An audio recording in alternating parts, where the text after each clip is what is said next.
যখন জাতির সন্তানরা রাস্তায় নামে, তারা যখন দ্বিধাহীনভাবে সরকারের বাহিনীর বিরুদ্ধে নিজের শার্টের বোতাম খুলে দাঁড়িয়ে যেতে পারে, তখন সেই দেশে সেই জাতির ঘাড়ে চেপে বসা কোনো ফ্যাসিস্ট আর টিকে থাকতে পারে না।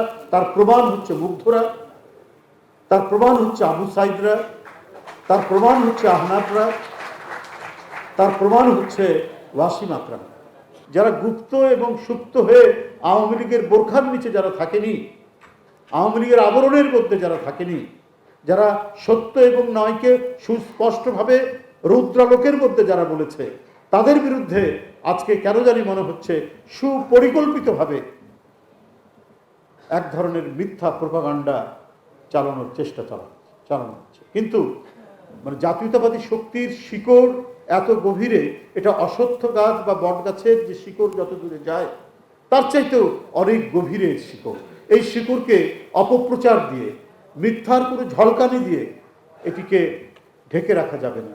আমি মনির ভাইয়ের সাথে কথা বলছিলাম পাশে থেকে, যে আমরা যখন ছাত্র দলের নাম লেখাই, তখন থেকে তালি দিয়ে একটি গান গেয়ে আসি মনের আনন্দে, প্রাণের আনন্দে।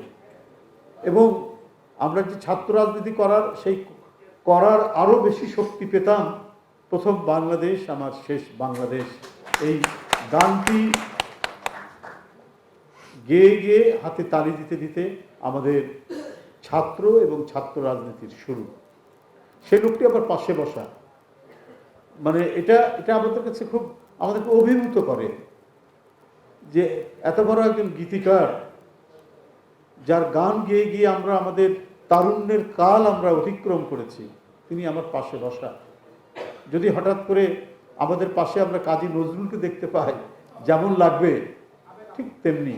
কারণ এই মানুষগুলোই তো একটা দর্শনকে, একটা আদর্শকে প্রতিষ্ঠা করতে গিয়ে তার লেখা গান দিয়ে সেটাকে তিনি সাপোর্ট করেছেন, এবং যার কারণে আজকে জনগোষ্ঠীর মধ্যে, দেশের জনসাধারণের মধ্যে অত্যন্ত গভীরে ধানের শীষ যেন হেমন্তের বাতাসের মধ্যে দোল খাচ্ছে। এটা মূল দায়িত্বটা পালন করেছেন কিন্তু